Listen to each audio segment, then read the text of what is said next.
Là, cela concerne vraiment tout le monde, l'un comme l'autre. Au cœur de vos projets sur le travail, il y a notamment l'assouplissement du licenciement, des règles du licenciement. Vous l'évoquiez tout à l'heure quand vous parliez des 3 mois, François Fillon. Alors vous allez peut-être encore parler de caricature, mais est-ce qu'avec vous deux, mais je m'adresse à vous François Fillon, demain, nous serons tous virables, tous licenciables, même si l'entreprise se porte bien, puisque dans les conditions du licenciement, vous parlez de la réorganisation de l'entreprise qui pourra suffire à cela, même si elle se porte bien.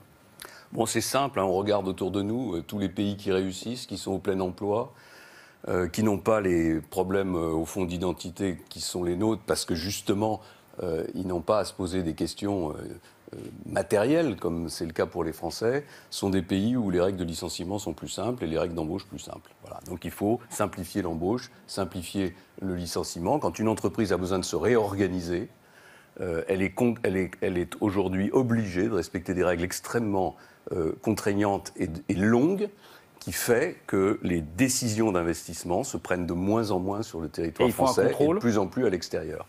Et il faut toujours un contrôle, bien sûr, il faut un contrôle, il faut que les lois soient respectées. Mais croire que durcir les conditions du licenciement, c'est protéger les salariés, c'est exactement le contraire. Et d'ailleurs, il y a un bel exemple. Je vous rappelle qu'il n'y a pas si longtemps, il y avait une autorisation administrative de licenciement qui a été supprimée.